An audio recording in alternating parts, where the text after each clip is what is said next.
Bueno, respecto a las medidas económicas de Lazo, no creo que hay nada que nos deba sorprender, ¿no? Es decir, obviamente este es un gobierno de lo peor y lo más retardatario de nuestra burguesía, de la burguesía financiera.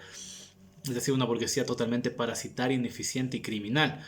Así que, ¿qué se podía esperar de este gobierno? Los empresarios están mandando, personas con cero conocimientos de la realidad del país, incapaces de resolver el más mínimo problema, sin un plan económico, sin un proyecto de desarrollo, es decir, no podía ser de otra manera. Entonces, lo que estamos viendo, por ejemplo, en estas medidas es la receta del FMI, ni siquiera es algo que me imagino que Lazo lo está pensando. Se sabe que el Ecuador ha aceptado absolutamente todo lo que el FMI pide, ¿no? En un acto de vender la patria, pero de una manera terrible. Entonces es claro que Lazo va a implicar todo este tipo de medidas, ¿no? Entonces, ¿qué vemos aquí? Desregulación laboral, es decir, que a los trabajadores se les pueda pagar lo que sea. Ya anunció Donoso, ¿no? Que se quiere eliminar el salario mínimo, que se quiere reducir el aporte patronal, que se quiere flexibilizar el trabajo.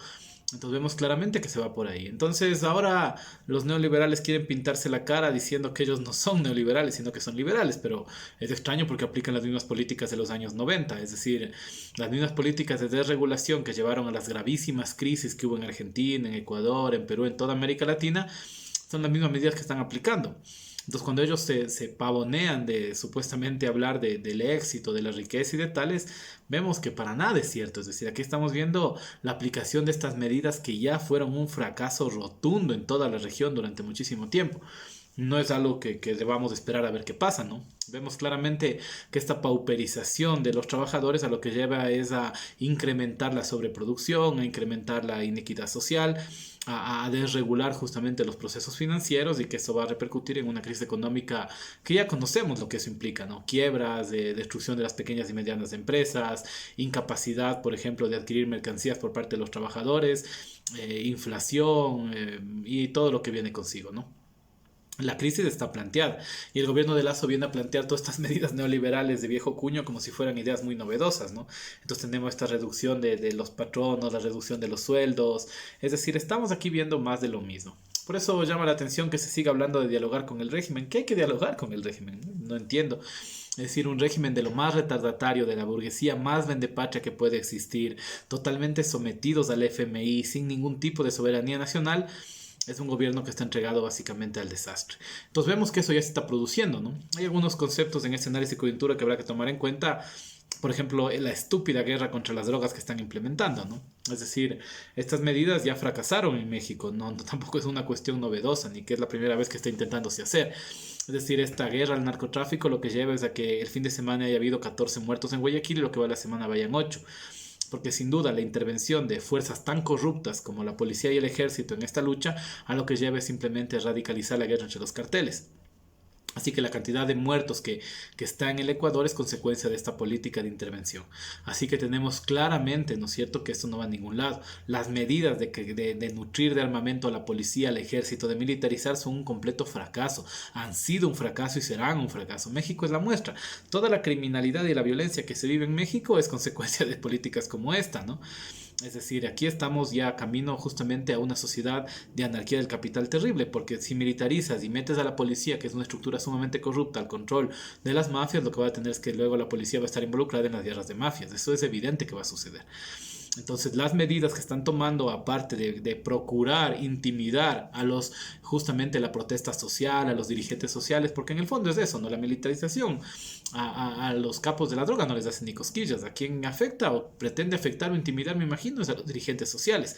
Que además durante este periodo hemos estado perseguidos, nos han seguido la policía, nos han requisado y cosas así, de los cuales hemos sido víctimas nosotros muchas veces. Y lo seguimos siendo, ¿no?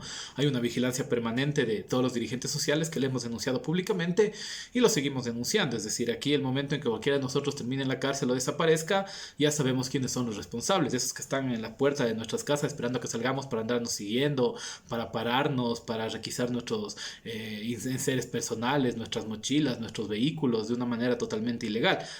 Entonces eso ya estamos alertando que va a suceder. El día de mañana estaremos en la cárcel o desaparecidos y es por estas políticas. Pero contra los capos de la droga pues no pasa absolutamente nada. Más bien parece que la guerra de bandas está recrudeciéndose. Así que el papel de la policía y el ejército lo que ha hecho es complicar más el problema. Otro elemento que está claramente yendo al desastre es justamente todo el tema de lo que es el problema agrario, ¿no? Ya cayó la ministra de Agricultura, que nosotros en este mismo espacio anunciamos un tiempo que iba a suceder. Una persona totalmente incapaz de resolver los problemas del agro nacional y ya cayó.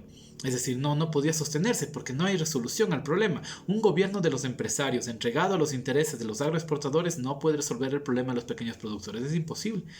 Es decir, eso no va a suceder y eso no está sucediendo. Pasan los meses, pasan las protestas, se recrudecen las condiciones de vida del campesino y aquí las cosas no se solucionan en lo más mínimo. Tenemos un gobierno totalmente incapaz que anda paseándose diciendo tonterías por medio mundo en lugar de resolver los problemas agrícolas de aquí. Otro elemento, el problema migratorio, ¿no? Que ahora Lazo dijo que es la muestra del deseo de integración de la gente, es decir, la cantidad de personas que mueren y desaparecen en el desierto, que son perseguidas brutalmente por la policía norteamericana, que hay toda una problemática en torno a eso, imaginen lo que implica eso, y para Lazo es un deseo de integración, es consecuencia de la miseria que ha generado. Porque Lazo cogobernó con Moreno, es decir, y fue parte igual de un cogobierno con el gobierno anterior. Aquí tenemos todo un proceso de cómo se ha ido entregando el país a los intereses de la banca y los empresarios. Y por eso la gente está migrando. Y con estas medidas va a migrar más, ¿no? Es decir, aquí se está anticipando un proceso que no se va a detener. Ya durante el neoliberalismo tuvimos la migración de millones de compatriotas de España a Estados Unidos. Ahora estamos viendo lo mismo. Entonces parece que el señor Lazo no entiende las consecuencias brutales, nefastas a nivel de salud mental, de la vida familiar de los hijos de la clase obrera cuando tienen que emigrar o cuando sus familiares desaparecen en el desierto o son asesinados en la frontera, ¿no? Parece que para él eso es un deseo de integración, así que bueno, ¿qué se puede decir de eso? El otro elemento de la coyuntura que es problemático y que tampoco están resolviendo, ¿no? Tenemos el tema de las grandes movilizaciones sociales que se han dado, que tampoco hay una respuesta. Es decir, ante las exigencias de la clase obrera no se responde. La gasolina sigue subiendo, se anticipa esta ley de oportunidades, ¿no es cierto? Que es encadenar a la clase obrera la peor forma de explotación. Y son tan limitados en su capacidad de análisis que no saben que al final termina afectándole al mismo proceso de acumulación del capital. Si la clase trabajadora empobrecida no puede consumir sus mercancías, la sobreproducción se recrudece. Si traen a empresas extranjeras, ¿no es cierto?, que ellos sí pueden ponerles justamente ayudas a sus productos y aquí se acaba todo tipo, ¿no es cierto?, de ayuda al pequeño empresario, ¿qué creen que va a pasar? Va a pasar que la economía ecuatoriana va a quebrar, se va a ir por los suelos y vamos a tener todavía una mayor concentración de la pobreza. Es decir, ¿qué otra cosa puede llegar a pasar? Entonces estas medidas ya se aplicaron, es increíble cómo hay un lavado de cara de parte de los medios de comunicación justamente para justificar las atrocidades y tonterías que está haciendo el gobierno actual. Porque ahora son liberales, no son neoliberales, neoliberales eran antes, sin embargo son los mismos ministros, la misma gente que estuvo antes ahí trabajando. Entonces vemos que la cosa se viene difícil. Ahora esta supuesta ley, ¿no es cierto? Habrá que ver qué hace la asamblea, ¿no? Una asamblea también marcada por la corrupción, por el oportunismo, pero que al menos por el momento está frenando alguna de estas cosas. Esperemos que en esta ley también sepa pararse duro. Y tenemos esto otro, ¿no es cierto? Que en esta pugna con esta asamblea, que tampoco es obviamente, ¿no es cierto?, un lugar legítimo ni de representación de absolutamente nadie, vemos que la careta democrática se le cae a la burguesía, ¿no? Es decir, en estos momentos el hiperpresidencialismo ha sido algo bueno, ha sido un mérito democrático. Es un mérito democrático pasarse por encima a la constitución, ir en políticas regresivas, violar todas las leyes que la misma burguesía ha impuesto. La constitución que existe es una constitución burguesa, ¿no? Aquí nadie se come el cuento de que esa es una constitución de los ciudadanos, de los trabajadores. Es una constitución que garantiza la propiedad privada como toda ley burguesa. Y esa constitución no pueden respetar. Es decir, aquí están violando todos los derechos, están yendo hacia atrás en políticas laborales, en todos los derechos de la naturaleza, es decir, es una cosa terrible. Sobre una constitución burguesa, es decir, no es una constitución diferente. Y ahora quieren violar los principios constitucionales democráticos que ellos tanto defienden. No se supone que estos burgueses y estos liberales son los defensores de la ley, del Estado de Derecho, de la democracia. No, aquí se les pasa por encima de la democracia. Es decir, el momento que se trata de ir contra la clase trabajadora queda claro. Y creo que para los trabajadores también queda claro. Es decir, queda totalmente claro, totalmente determinado que contra nosotros hay un tema de una agresión permanente. Los trabajadores no participan del juego democrático. Los trabajadores tienen que someterse a los intereses del capital y los empresarios. Y de lo contrario empiezan ya los procesos de persecución política, el terror, el amedrentamiento, la cárcel. Y son las condiciones en las cuales nos toca luchar. Es decir, los trabajadores tienen que estar claros que este es un gobierno que no va a dialogar absolutamente nada. Porque con la burguesía no se puede dialogar, son clases antagónicas. Quien plantea lo contrario está engañando al pueblo, está siendo un oportunista. Entre dos clases antagónicas no hay un diálogo posible y ellos lo están demostrando, ¿eh? No lo estamos demostrando nosotros. El proletariado está sufriendo las agresiones permanentes que están aplicando. Lo que estamos viendo aquí es golpe tras golpe contra la clase trabajadora, contra los campesinos, contra los obreros, contra los trabajadores informales, contra los desempleados, contra los jóvenes, contra los estudiantes, contra las mujeres. Es un golpe permanente contra nuestra clase que están haciendo, que demuestra que no hay nada que dialogar con la burguesía. Que la burguesía está dispuesta por pasar sobre todas las leyes humanas con tal de tener un poco más de acumulación burguesa. Y eso nos damos cuenta que sigue sucediendo. Lo que hoy dijo Lasso es la muestra clara que ellos no tienen ningún interés de dialogar, que esto es una lucha de clases y que ellos lo entienden perfectamente. Nosotros seguimos, no sé por qué, queriendo dialogar con esta gente. Si ellos nos están planteando claramente lo que van a hacer. Aquí lo único que le importa a Lasso es cumplir los caprichos del FMI, es lamerle las botas a los banqueros internacionales a cambio de las migajas que le van a dar.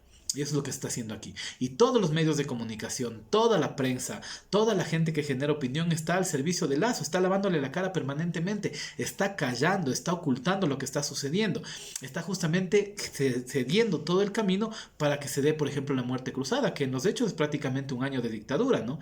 Es decir, un año en el cual el hiperpresidencialismo que se criticaba tanto, ahora les va a servir a ellos justamente para pasar todas las leyes, para pasar toda la política antiobrera, para pasar toda la política anticampesina.